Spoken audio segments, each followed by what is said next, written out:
परीक्षित की परम गति, जन्मेजय का सर्पसत और वेदों के शाखा भेद। सूत जी कहते हैं, शौनकादि ऋषियों, व्यास नंदन श्री सुखदेव मुनि समस्त चराचर जगत को अपनी आत्मा के रूप में अनुभव करते हैं और व्यवहार में सबके प्रति समदृष्टि रखते हैं। भगवान के शरणागत एवं उनके द्वारा सुरक्षित राजर्षि परीक्षित ने उनका संपूर्ण उपदेश बड़े ध्यान से श्रवण किया। अब वे सिर झुकाकर उनके चरणों के तने और पास खिसकाए तथा अंजलि बांध कर उनसे ये प्रार्थना करने लगे।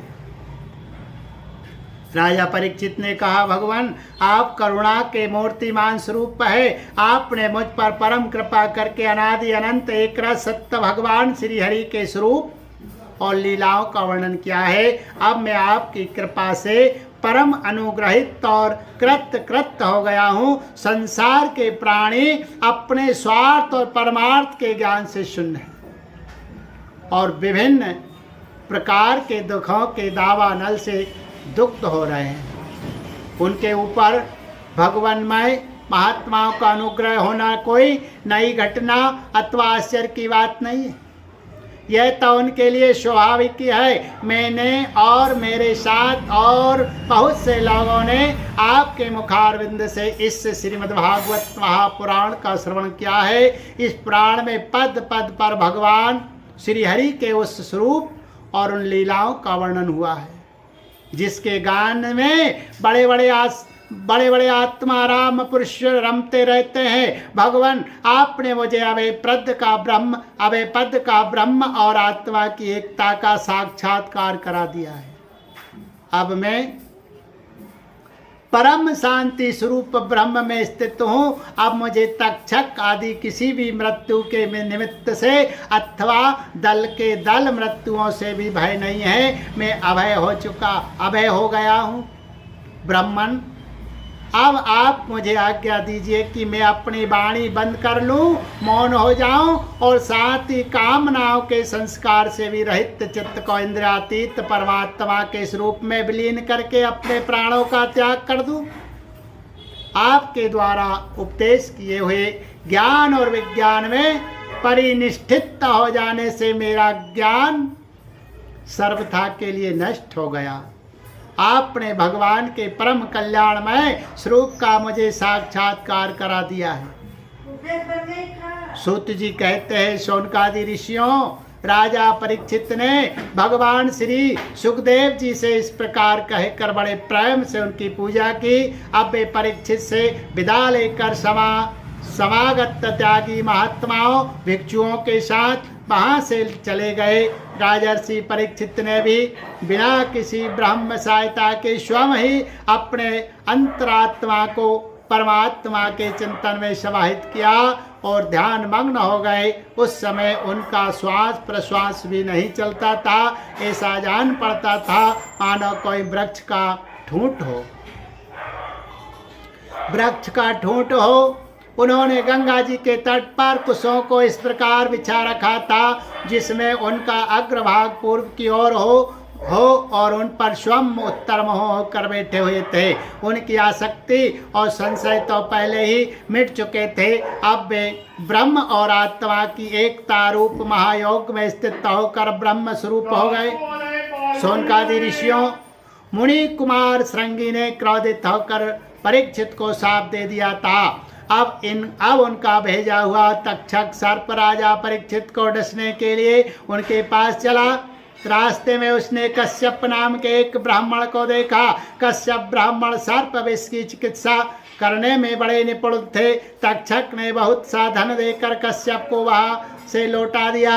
उन्हें राजा के पास ना जाने दिया और स्वयं ब्राह्मण के रूप में छिपकर, क्योंकि वह इच्छानुसार रूप धारण कर सकता था, राजा परीक्षित के पास गया और उन्हें डस लिया। राजर्षि परीक्षित तक्षक के डसने के पहले पहले ही ब्रह्म में स्थित हो चुके थे। अब तक्षक के विष की आग से उनका शरीर सबके सामने ही जलकर भस्म हो गया। पृथ्वी, आकाश और सब दिशाओं में बड़े जोर से हाय हाय की ध्वनि होने लगी। देवता, असुर, मनुष्य आदि सबके सब परीक्षित की यह परम गति देखकर विस्मित हो गए। देवताओं की दुंदुभिया अपने आप पर जो ठीक गंधर्व और अप्सराएं गान करने लगी। देवता लोग साधु साधु के नारे लगाकर पुष्पों की वर्षा करने लगे। जब जन्मेजय ने सुना कि तक्षक ने मेरे पिता को डस लिया तो उसे बड़ा क्रोध हुआ। अब वे ब्राह्मणों के साथ विधि पूर्वक सर्पों का अग्नि कुंड में हवन करने लगा। तक्षक ने देखा कि जन्मेजय के सर्प सत्र की प्रज्वलित अग्नि में बड़े बड़े महासर्प भस्म होते जा रहे हैं। तब वह अत्यंत भयभीत होकर देवराज इंद्र की शरण में गया। बहुत सर्पों के भस्म होने पर भी तक्षक न आया। वह देखकर परीक्षित नंदन राजा जन्मेजय ने ब्राह्मणों से कहा कि ब्राह्मणों, अब तक सर्पाधम तक्षक क्यों नहीं भस्म हो रहा है? ब्राह्मणों ने कहा, राजेंद्र, तक्षक इस समय इंद्र की शरण में चला गया है और वे उसकी रक्षा कर रहे हैं। उन्होंने ही तक्षक को स्तंभित कर दिया है। इसी से वह अग्निकुंड में गिरकर भस्म नहीं हो रहा है। परीक्षित नंदन जन्मेजय बड़े ही बुद्धिमान और वीर थे। उन्होंने ब्राह्मणों की बात सुनकर ऋत्विजों से कहा कि ब्राह्मणों, आप लोग इंद्र के साथ तक्षक को क्यों नहीं अंतिम अग्नि में गिरा देते? जन्मेजय की बात सुनकर ब्राह्मणों ने उस यज्ञ में इंद्र के साथ तक्षक का अग्निकुंड में आवाहन किया। उन्होंने कहा, रे तक्षक, तू मरुदगण के सहचर इंद्र के साथ इस अग्निकुंड में शीघ्र आ पड़। जब ब्राह्मणों ने इस प्रकार आकर्षण मंत्र का पाठ किया, तब तो इंद्र अपने स्थान स्वर्ग लोक से विचलित हो गए। विमान पर बैठे हुए इंद्र तक्षक के साथ ही बहुत घबरा गए और उनका विमान भी चक्कर काटने लगा। अंगिरा नंदन बृहस्पति जी ने देखा कि आकाश से देवराज इंद्र विमान और तक्षक के साथ ही अग्निकुंड में गिर रहे हैं। तब उन्होंने राजा जन्मेजय से कहा, नरेंद्र, सर्पराज तक्षक को मार डालना आपके योग्य काम नहीं है। यह अमृत पी चुका है, इसलिए यह अजर और अमर है। जगत के राजन, जगत के प्राणी अपने अपने कर्मों के अनुसार ही जीवन मरण और मरणोत्तर गति प्राप्त करते हैं। कर्म के अतिरिक्त और कोई भी किसी को सुख दुख नहीं दे सकता। जन्मेजय, यों तो बहुत से लोगों की मृत्यु सांप, चोर, आग, बिजली आदि से तथा भूख, प्यास, रोग आदि निमित्तों से होती है, परंतु यह तो कहने की बात है। वास्तव में तो सभी प्राणी अपने प्रारब्ध कर्मों का ही उपभोग करते हैं। राजन, तुमने बहुत से निरपराध सर्पों को जला दिया है।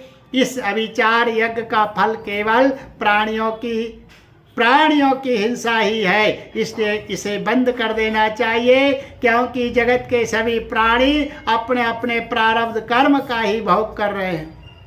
सूत जी कहते, शौनकादि ऋषियों, महर्षि बृहस्पति जी की बात का सम्मान करके जन्मेजय ने कहा कि आपकी आज्ञा शिरोधार्य है। उन्होंने सर्प सत्र बंद कर दिया और देवगुरु बृहस्पति जी की विधि पूर्वक पूजा की। ऋषिगण, जिससे विद्वान ब्राह्मण को भी क्रोध आया, राजा को शाप हुआ, मृत्यु हुई। फिर जन्मेजय को क्रोध आया, सर्प मारे गए। यह वही भगवान विष्णु की महामाया है। यह अनिर्वचनीय है। इसी से भगवान के स्वरूपभूत जीव क्रोधादि गुण वृत्तियों के द्वारा शरीरों में मोहित हो जाते हैं, एक दूसरे को दुख देते और भोगते हैं और अपने प्रयत्न से इसको निवृत्त नहीं कर सकते। विष्णु भगवान के स्वरूप का निश्चय करके उनका भजन करने से ही माया से निवृत्ति होती है। इसलिए उनके स्वरूप का निरूपण सुनो। ये दम्भी है, कपटी है, इत्याकारक बुद्धि में बार बार जो दंभ कपट का स्फुरण होता है वही माया है। जब आत्मवादी पुरुष आत्मचर्चा करने लगते हैं तब वह परमात्मा के स्वरूप में निर्भय रूप से प्रकाशित नहीं होती, किंतु भयभीत होकर अपना मोह आदि कारणा करती हुई ही किसी प्रकार रहती है। इस रूप में उसका प्रतिपादन किया गया है। माया के आश्रित नाना प्रकार के विवाद मतवाद भी परमात्मा के स्वरूप में नहीं है, क्योंकि वे विशेष विषयक है और परमात्मा निर्विशेष है। केवल वाद विवाद की तो बात ही क्या, लोक परलोक के विषयों के संबंध में संकल्प विकल्प करने वाला मन भी शांत हो जाता है। कर्म उसके संपाद की सामग्री और उनके द्वारा साध्य कर्म, इन तीनों से अन्वित अहंकारात्मक जीव, यह सब जिसमें नहीं है वह आत्मस्वरूप परमात्मा ना तो कभी किसी के द्वारा बाधित होता है और ना तो किसी का विरोधी ही है। जो पुरुष उस परम पद को स्वरूप का विचार करता है वह मन की मायामयी लहरों अहंकार आदि का बाध करके स्वयं अपने आत्म स्वरूप में विहार करने लगता है। जो मुमुक्षु एवं विचारशील पुरुष परम पद के अतिरिक्त वस्तु का परित्याग करते हुए नेति के द्वारा उसका निषेध करके ऐसी वस्तु प्राप्त करते हैं जिसका कभी निषेध नहीं हो सकता और ना तो कभी त्याग ही, वही विष्णु भगवान का परम पद है। यह बात सभी महात्मा और श्रुतियां एक मत से स्वीकार करती है। अपने चित्त को एकाग्र करने वाले पुरुष अंतःकरण की अशुद्धियों को अनात्म भावनाओं को सदा सर्वदा के लिए मिटाकर अनन्य प्रेम भाव से परिपूर्ण हृदय के द्वारा उसी परम पद का आलिंगन करते हैं और उसी में समा जाते हैं। विष्णु भगवान का यही वास्तविक स्वरूप है, यही उनका परम पद है। इसकी प्राप्ति उन्हीं लोगों को होती है जिनके अंतःकरण में शरीर के प्रति अहम भाव नहीं है और ना तो इसके संबंधी ग्रह आदि पदार्थों में ममता ही। सचमुच जगत की वस्तुओं में मैंपन और मेरेपन का आरोप बहुत बड़ी दुर्जनता है।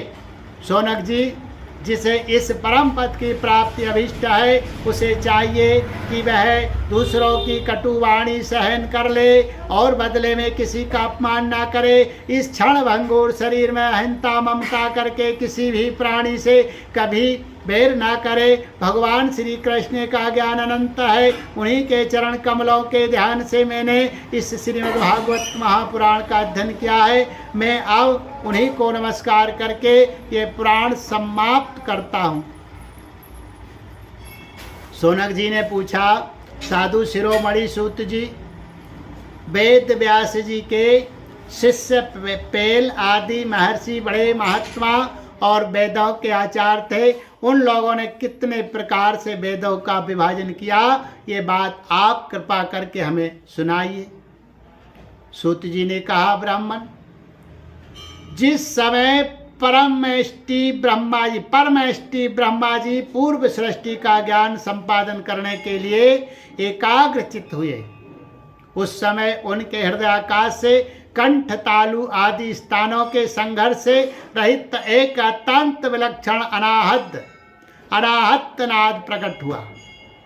जब जीव अपनी मनोवृत्तियों को रोक लेता है तब उसे भी उस अनाहत नाद का अनुभव होता है।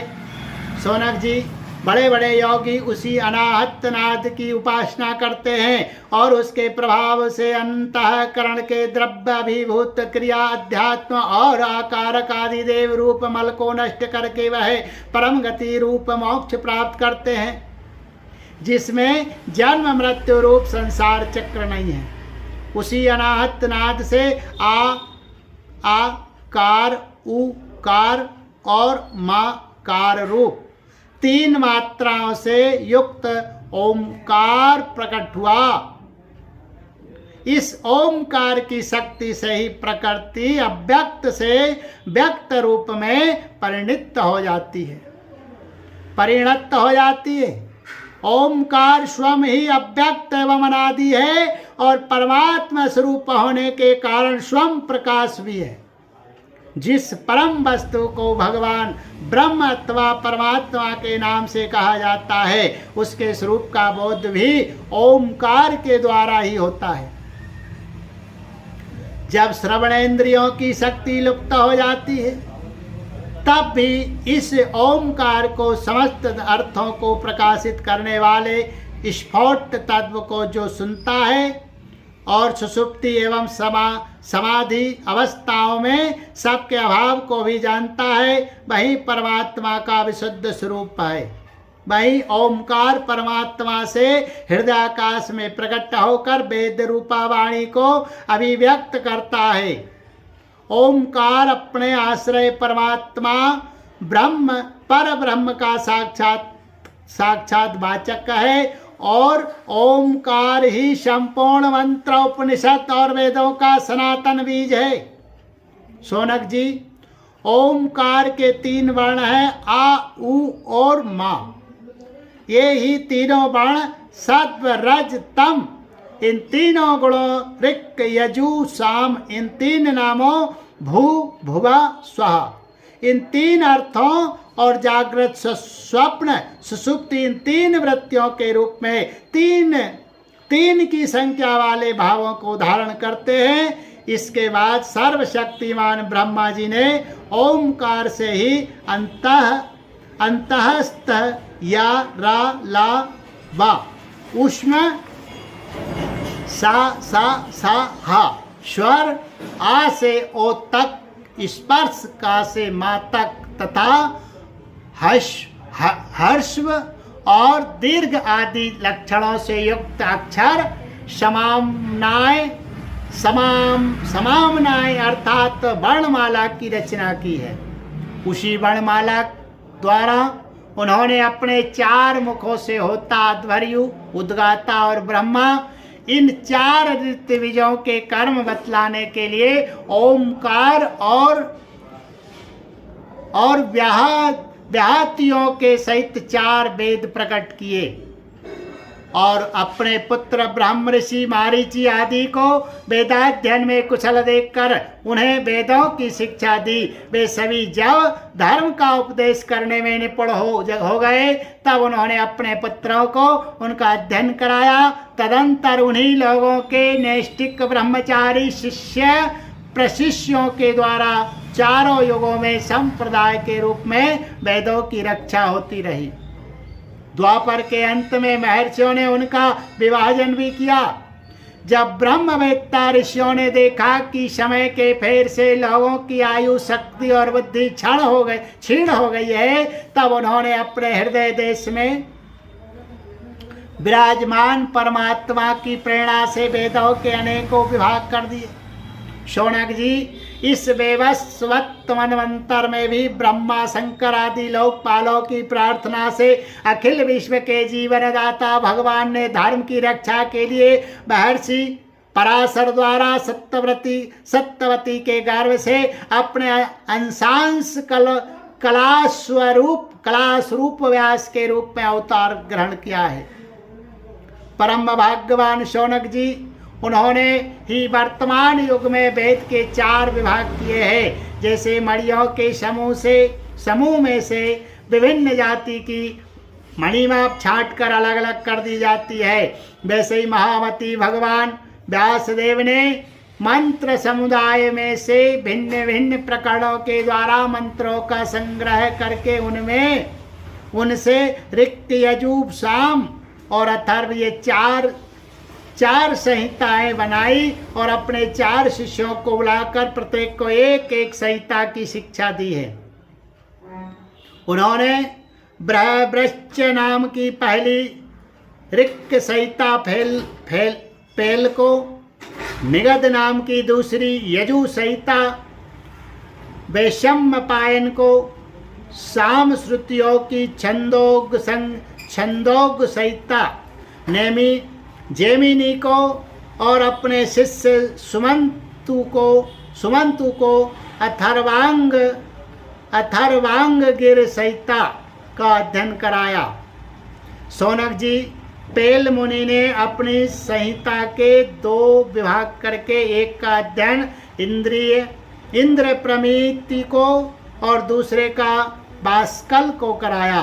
बाष्कल ने भी अपनी शाखा के 4 विभाग करके उन्हें अलग अलग अपने शिष्य बौद्ध याज्ञवल्क्य, पराशर और अग्निमित्र को पढ़ाया। परम संयमी इंद्रिय प्रमिति ने प्रतिभाशाली मांडुक्य ऋषि को अपनी संहिता का अध्ययन कराया।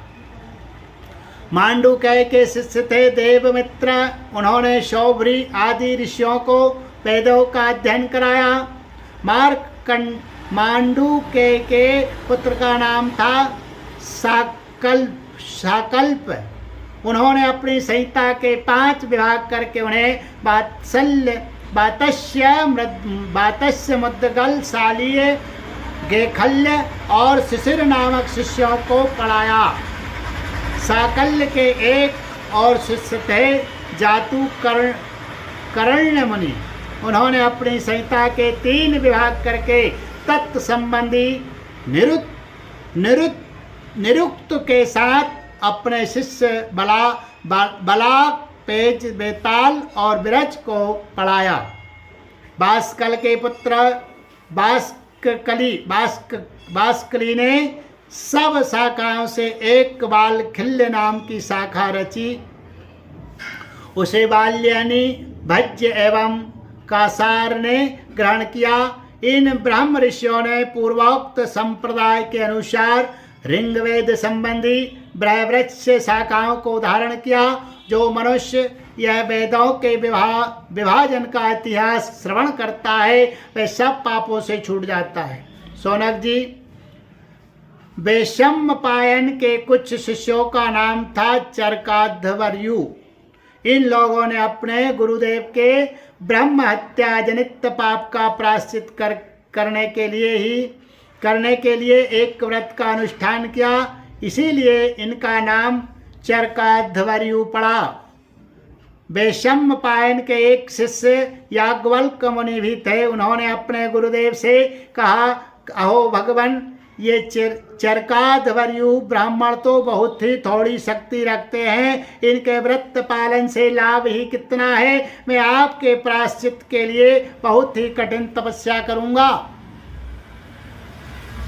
याज्ञवल्क्य मुनि की ये बात सुनकर वैशम्पायन मुनि को क्रोध आ गया। उन्होंने कहा, बस बस, चुप रहो। तुम्हारे जैसे ब्राह्मणों का अपमान करने वाले शिष्य की मुझे कोई आवश्यकता नहीं है। देखो, अब तक तुमने मुझसे जो कुछ अध्ययन किया है उसका शीघ्र से शीघ्र त्याग कर दो और यहाँ से चले जाओ। याज्ञवल्क्य जी देवरात के पुत्र थे। उन्होंने गुरु जी की आज्ञा पाते ही उनके पढ़ा हुए यजुर्वेद का वमन कर दिया और वे वहां से चले गए। जब मुनियों ने देखा कि याज्ञवल्क्य ने तो यजुर्वेद का वमन कर दिया, तब उनके चित्त में इस बात के लिए बड़ा लालच हुआ कि हम लोग किसी प्रकार इसको ग्रहण कर लें।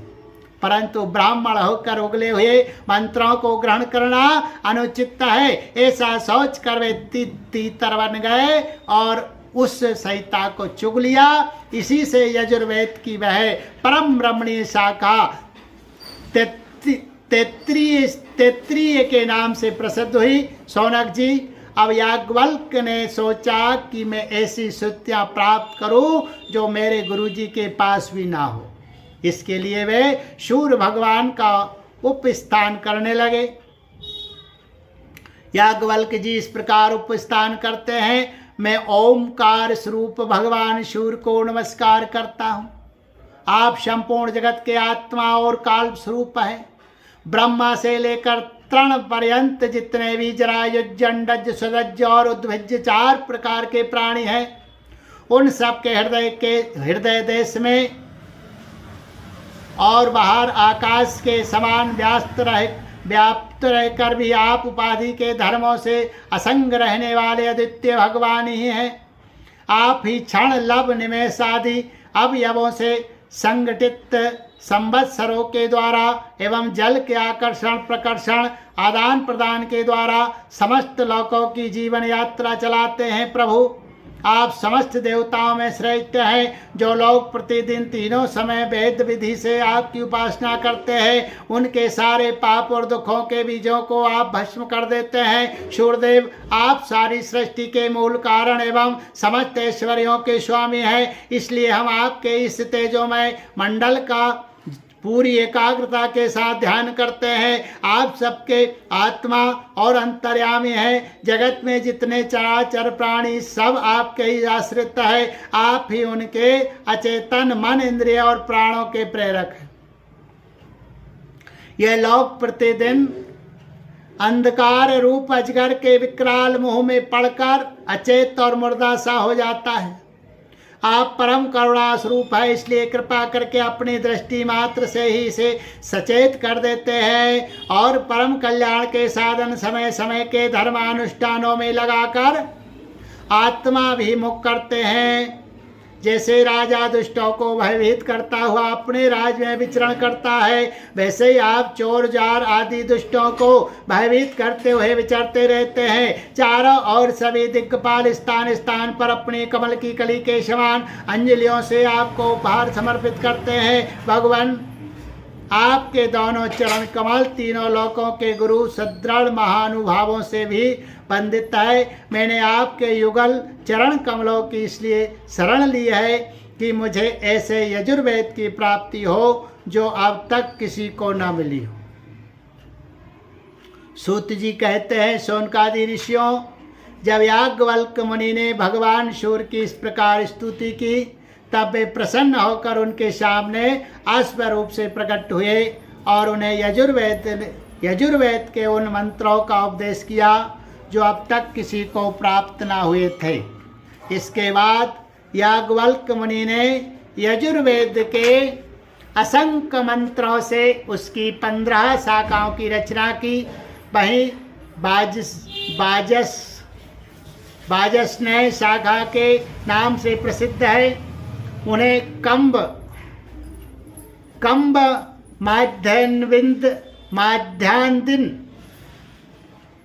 माध्यान्ह दिन आदि ऋषियों ने ग्रहण किया है। ये बात मैं पहले ही कह चुका हूँ कि महर्षि श्री कृष्ण द्वैपायन ने जैमिनी मुनि को साम संहिता का अध्ययन कराया। उनके पुत्र थे सुमंतु मुनि और पौत्र थे शुनवान।